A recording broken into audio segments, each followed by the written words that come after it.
AITA for not telling my wife I disagree with her secret promise to our daughter? I'm 48. I own a restaurant in Colorado that I inherited from my dad 20 years ago. It's nothing fancy, not gourmet or anything like that. Home-style food, generous portions, local clientele. I work hard. I'm there every day, and thanks to that, the place has survived even when others closed. It's my life, literally. 7 years ago, I met my current wife. I was 41, she was 39. We married a year later. She had a daughter from her first marriage, who was 15 at the time. I didn't get too involved in her upbringing because her dad was still around. He paid child support, saw her occasionally, and I respected that. I didn't want to force myself as a father figure. She and I always got along more or less okay, cordial. We weren't close, but there was no drama either. I was comfortable with that. Things went sideways about 2 weeks ago, but, to be honest, the bomb started ticking years ago. I just didn't see it coming. It was during a dinner after her daughter's college graduation. We went to celebrate at a restaurant in Boulder with some family members. Nothing luxurious, but nice. We ate, toasted, everyone was happy. Then, out of nowhere, she says something like, "Well, that's it. You won't have to look for a job like your friends. You have a clear future now." I laughed, thinking she meant that she had finished her business administration degree and could start wherever. But her daughter turned, looked at me with a smile that made me uncomfortable, and said, "Yeah, it's time to start preparing to take over the restaurant." I froze. I didn't even know what to say. I laughed awkwardly, thinking it was a joke, but I noticed my wife avoided my gaze. An internal alarm went off, but I didn't say anything. There were other people there. It was her night. I let it slide. That night, when we got home, I asked my wife directly what her daughter meant by that. That's when she spilled it. She told me that, well, before her daughter went off to college, she had a lot of doubts. She wanted to go live with her dad in California. She thought about dropping out of school. Nothing motivated her, and that she, my wife, promised her that if she finished college, I would let her take charge of the restaurant, that it would be hers. Just like that, without consulting me. I didn't understand anything. I asked her if she was joking.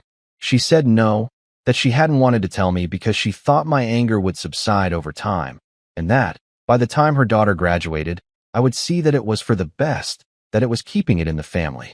I told her no, absolutely not, that my father left me that restaurant and I'd worked my butt off for decades, that I wasn't going to hand it over like it was a participation trophy. She started to cry, told me she did it for her daughter's sake, that her daughter had changed thanks to that promise, that she had made an effort, that she had studied like never before, that now she was engaged, that she had plans, and that if I told her no, I was going to destroy her. I replied that I'm sorry, but that she messed everything up from the moment she promised something that wasn't hers. That night we slept in separate rooms, and it's not something we usually do. The worst was the next day. Her daughter came to talk to me directly, thanked me for keeping the promise, and asked when the training began. I told her calmly that it wasn't going to happen, that her mom never consulted me, that the restaurant wasn't available for anyone to inherit yet. Her reaction was immediate.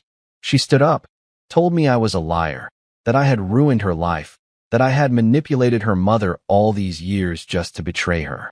All this without raising her voice, but with a tone I won't forget. That was the first time I realized this was going to be much more complicated than I thought. After that conversation with her daughter, I locked myself in the restaurant office for almost 3 hours. I didn't want to see anyone. I didn't want to wait tables or check on suppliers or talk to the cooks. I just sat there in my old man's chair, staring at the same order system screen without doing anything.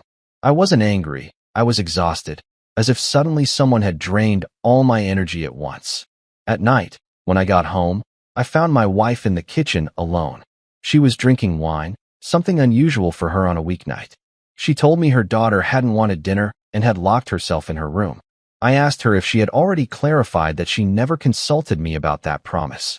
She looked at me like I was the one at fault, as if I had broken something fragile and irreplaceable. She said, "What was it going to cost you? You're going to leave that place one day anyway." I answered without raising my voice. I told her the problem wasn't whether I was going to leave it or not, but that she made a decision for me, promised something that wasn't hers, and, worse, involved me in a lie for years without telling me. She made me look like the bad guy without having done anything. She started with the usual, that she did it for love, that she just wanted to motivate her daughter, that, thanks to that promise, her daughter didn't go to California, didn't get involved with bad people, didn't drop out of school, that, for the first time in her life, she had a goal, and now I was taking it away from her. I told her no, that I wasn't taking anything away from her, that she was the one who sold her an illusion without knowing if she could fulfill it, and that if her daughter now felt betrayed, it wasn't because of me, it was because of her. She didn't answer. She poured herself another glass of wine, and I knew we weren't going to talk anymore that night. The silence lasted for days. Her daughter stopped coming to the restaurant, when she used to spend weekends helping at the cash register or with social media. My wife barely spoke to me, treated me with a strange, mechanical coldness. We slept in the same bed, but we weren't a couple. We were two people sharing a house without speaking to each other. Until one afternoon, the girl's dad came to the restaurant. I recognized him because I had seen him at family events, but we had never exchanged more than a handshake. This time he came in seriously, ordered a coffee, waited for me to finish with some customers, and asked to speak outside. I didn't hesitate. I went out. He told me bluntly that he understood I was within my rights, but that if I had any decency, I should reconsider, that his daughter had busted her tail for that future they promised her, that she had rejected offers, had done terrible internships in small companies, all to not deviate from that supposed plan. He asked me if I could at least offer her a permanent position in administration or something, even if it was symbolic. I told him no, that if his daughter wanted to work in the restaurant like anyone else, she could apply, but that she wasn't going to receive any throne, because this place wasn't an automatic inheritance, it was a responsibility, and, moreover, my decision. The guy left without saying goodbye, just gave me a look that, well, he didn't need to say anything. That same night, my wife waited for me in the living room. She told me her ex had told her everything, that she couldn't believe I was so inflexible. She asked me to at least offer her daughter something visible so she wouldn't feel humiliated. I told her I wasn't going to sugarcoat a lie to make everyone feel better, and then she said something that did hurt me. She told me she didn't understand how I could love a restaurant so much and my family so little. That did shut me up, and, inside, I started to have doubts. Was I really being stubborn, or was I just defending the only thing that was mine in this whole story? A whole week passed after that, a week where there were no shouts, but neither was there peace. Everything was silent tension, and the worst was that constant feeling of being judged in my own home. I no longer felt comfortable either in the restaurant or in my living room. Anything I said, any gesture, was used as another sign that I was the insensitive one, the selfish one, the obstacle. The straw that broke the camel's back was one Sunday.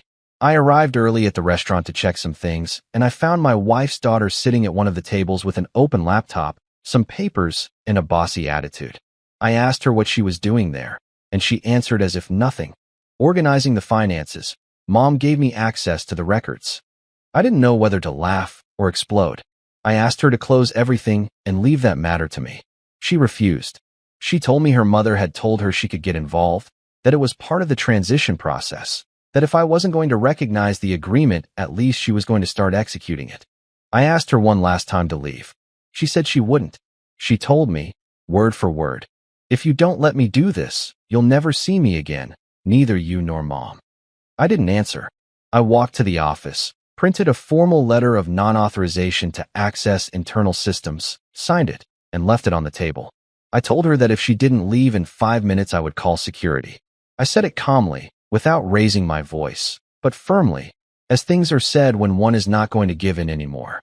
She left, but, before leaving, she turned and told me something that still stuck with me. "You're pathetic, so scared of losing control that you prefer to destroy the only thing left of this family." That afternoon, my wife didn't come home either. She slept at a friend's house. She wrote me a short message. "I need to think, don't call me." I sat down to dinner alone, no TV or cell phone, just silence, thinking about everything that had happened. And that's when I started doing the mental math. I started to remember all those little signs I had ignored. The times her daughter would stay in the kitchen watching how everything worked, taking notes. The times my wife would say in a low voice, "Someday all this will be yours," when she thought I couldn't hear her.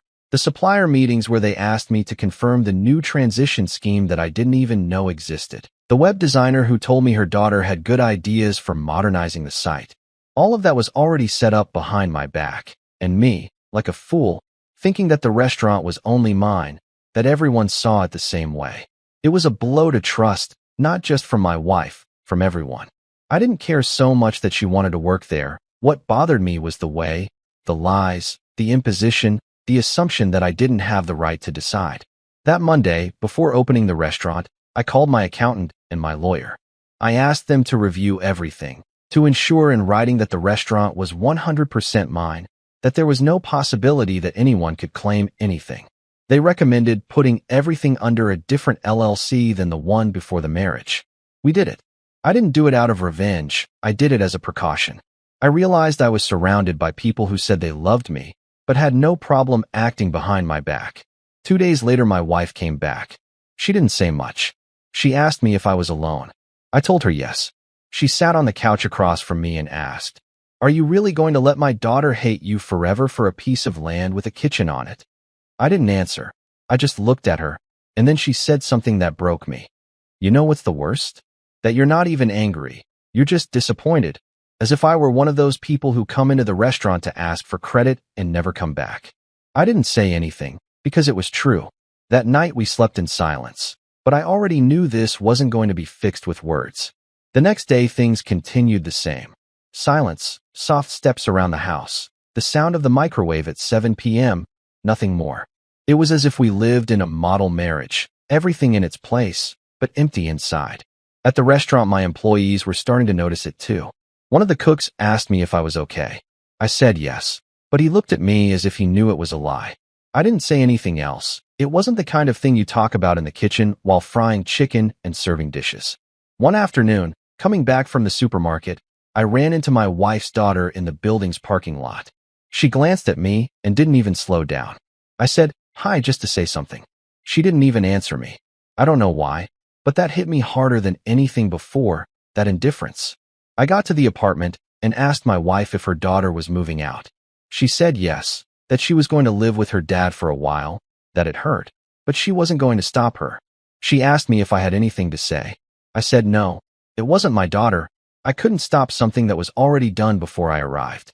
That night, while washing the dishes, my wife told me she had gone to therapy. I was surprised. I never saw her as the kind of person who would do that. She told me she needed to understand why she had lied, why she had hidden all this for years, and that the therapist told her something that hurt. That maybe she never believed that I would want her daughter as part of my life. That's why she tried to force an artificial union, as if, by sharing the restaurant, we were going to become a family. I didn't know what to say to her, because, deep down, it was true that I never felt like a father to her. I was cordial, present, polite, but not affectionate, not close. I kept my distance out of respect, out of fear, whatever, and maybe that was a mistake too. My wife started crying while drying the glasses. She told me that she felt responsible for everything, that she had done it wrong, that she had failed as a mother and as a wife, that she only wanted her daughter to have something secure, something that didn't depend on any man. Not me, not her dad, not anyone. That was always her fear, that life would play her the same way it played her when she was young and was left alone with nothing. I kept quiet for a while, until I said something that had been bothering me for days. "I'm not your enemy." She looked at me as if those words had broken her inside. She hugged me, but it was one of those hugs that don't fix anything. They just postpone the inevitable. After that, we spent a few days trying to be normal. We watched a movie, went out to buy things for the restaurant together, talked about the weather, but nothing real, everything floating. Until the letter arrived. A large envelope with no return address. I opened it because it was addressed to me. It was from a lawyer. The daughter's father had filed a legal intention to review the transfer of assets during the marriage. They wanted to check if there was any way to claim rights to the restaurant as a future inheritance. My stomach churned. I showed the letter to my wife. She turned white. She told me she had no idea, that she didn't authorize it, that her ex was a jerk. I believed her, but it didn't matter anymore. It wasn't an issue between her and me anymore. Now this was becoming something bigger, something dirty. I told her I wasn't going to sit still, that if they wanted legal war, they were going to get it. She said she understood, but the way she said it, resigned, like someone who no longer had the energy to fight. And at that moment I knew this wasn't going to be an easy fix, because, even if the law was on my side, everything was already broken. It wasn't the restaurant, it was the trust. After the letter, everything went even more downhill than it already was. Not even a week passed, and I had the lawyer calling me every day asking for documents, statements, copies of business records from before the marriage. I didn't understand why I had to prove to a stranger that my own restaurant belonged to me. But there I was, wasting hours of the day on that while the dining room was still full of tables to serve. The atmosphere in the house became unbearable. My wife would lock herself in the room for hours. Sometimes I heard her crying, other times she was silent. I would leave food in the kitchen and turn up the TV in the room so I wouldn't hear anything else. And I no longer had the strength to even try to talk. Every time I opened my mouth, it was to explain to someone else why this situation was absurd, why no one had the right to touch what I built with my hands since I was 28 years old. One night, after closing, I sat alone at the restaurant bar, lights off, only the old lamp hanging over the counter. I poured myself a whiskey, even though I hardly drink anymore. I needed it. I felt betrayed on all sides. By the daughter, by the father, by my wife, even by myself, for not seeing this coming. And I started asking myself things I never thought I'd ask. What if I had said yes? What if I had given her a position? What if I had made everything smoother? Maybe we wouldn't be at war. But then the rage came back. Why the heck did I have to say yes? Why did I have to give away what's mine just because someone imagined it that way? No, that's not how things work. Days later, a counteroffer arrived. The guy's lawyer, the dad's, sent me a message saying that if I offered her a permanent position with a clear growth plan, they would withdraw any intention of legal action. In other words, they wanted to buy my peace in exchange for forcing their daughter into my business, as if they hadn't put enough pressure on me already, as if that would solve anything. I showed that to my wife. She told me her daughter knew nothing about that proposal, that the dad was acting alone, that all of this was wrong, that she wanted to stop it, but she no longer had a way, that she hadn't spoken to him for weeks, and that her daughter wasn't answering her either. She told me she didn't know what to do. I asked her, "Why didn't you ever tell me before? Why did you let this grow so much?" She looked at me with dull eyes and said, "Because I was afraid that if I told you, you would leave me." I didn't know what to say to her. A few seconds passed, and then she said it. "I don't want to lose you. I've already lost my daughter. Don't make me lose you too." It was the first time in this whole mess that I felt she was truly broken, not acting, not protecting her daughter, not defending an idea, broken. And that's when I realized she didn't know how to fix this either. She had done everything from a twisted place, yes, but out of desperation, out of fear, out of misdirected love. That night we slept together. We didn't talk about the subject anymore, but I knew the war continued, even if we were in a truce under the same roof. The next day, I told the lawyer that I wasn't going to accept any conditions, that if they wanted to go to trial, they should, that I had nothing to hide. And then something changed. It wasn't my wife, it was the daughter. She sent me a short, cold, direct email. "I don't want to see you ever again. I don't want anything from you, but thank you for teaching me how I don't want to end up. Enjoy your business alone." I closed the email, stayed silent, and, for the first time in a long time, felt there was nothing left to break. Everything that could be broken was already broken. After that email, it was as if all the air in the house was gone. Not even the noises passed through. My wife stopped cooking, stopped playing music, stopped talking. She didn't cry or yell. She just shut down, as if she had disconnected inside. The only thing she did was go for walks around the neighborhood and come back in silence, as if her body was on autopilot and her mind miles away. I kept myself busy at the restaurant. It was the only thing left to me that still responded to my commands. The tables, the dishes, the bills, none of those lied to me or questioned me. I didn't have to explain anything. They needed me, and I delivered. One night, one of the waitresses who has been with me for years asked me if something was going on at home. I told her yes, but it wasn't her problem. She looked at me and said, "It shows, boss, and when you're like this, the whole team feels it."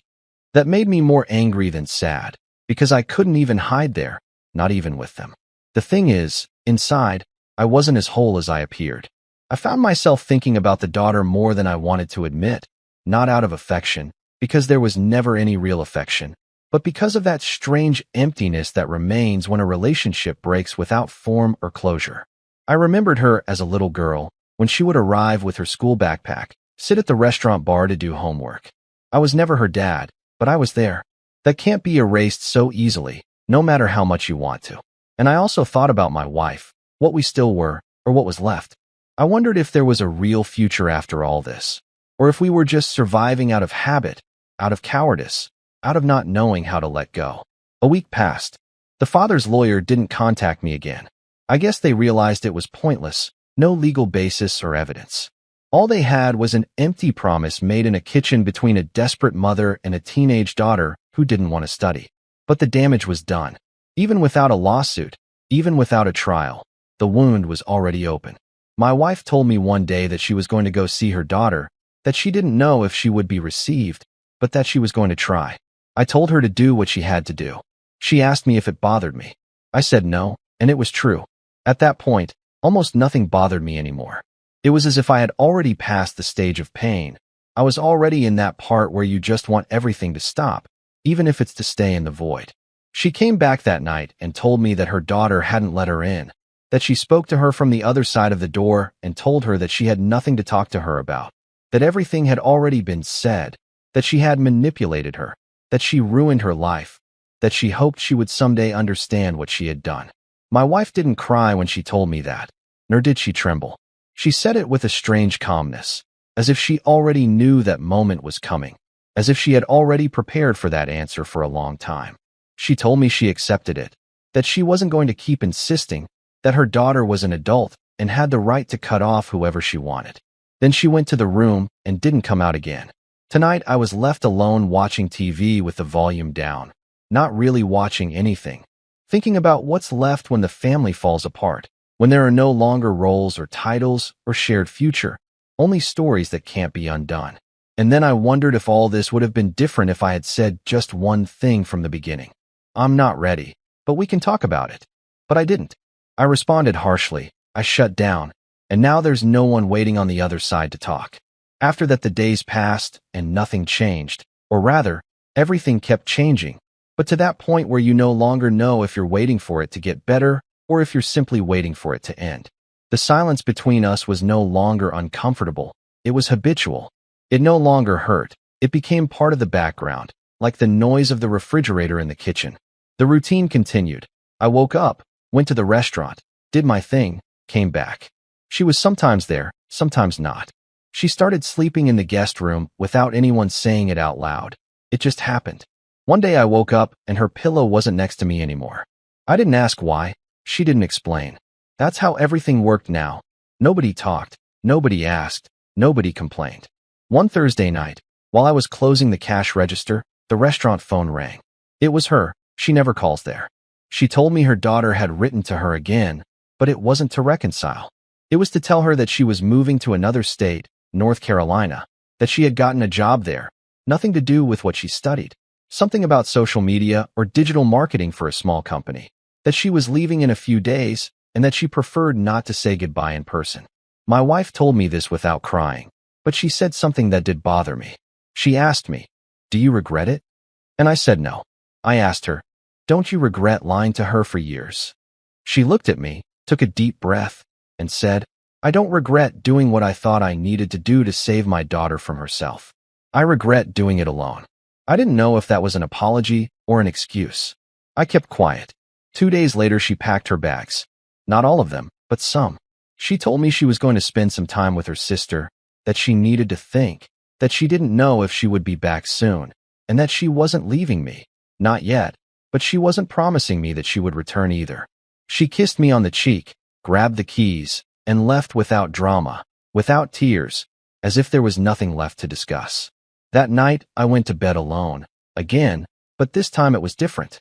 I felt a mixture of relief and emptiness, like when something that weighed heavily on you finally falls to the floor, but the blow leaves you deaf.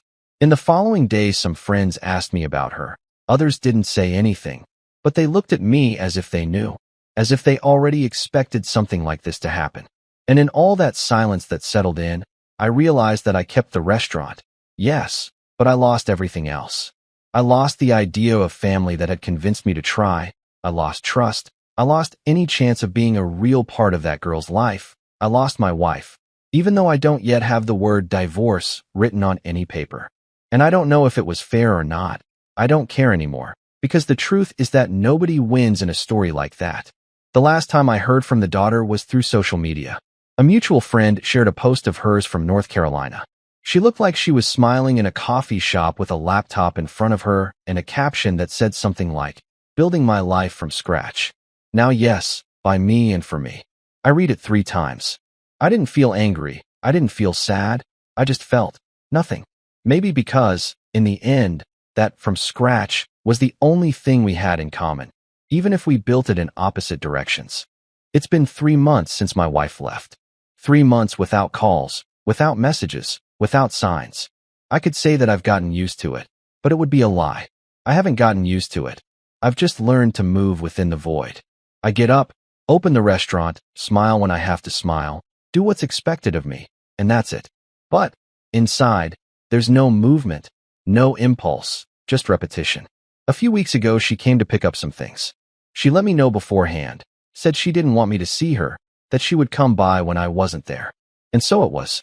When I came back, I noticed her books were missing from the shelf, her perfume from the bathroom, a couple of photos from the furniture. She had left well, silently, cleanly, as if she had studied how to disappear without leaving any emotional traces. I didn't call her. She didn't write to me. I suppose that's how certain stories end, without shouting, without apologies, without closure. Recently, a regular customer at the restaurant asked me about her. I told him she wanted to see her family. I didn't lie, but I didn't tell the whole truth either, because if I started telling everything, we wouldn't finish, and, besides, I don't feel like explaining anymore. The only thing that haunts me is a strange idea.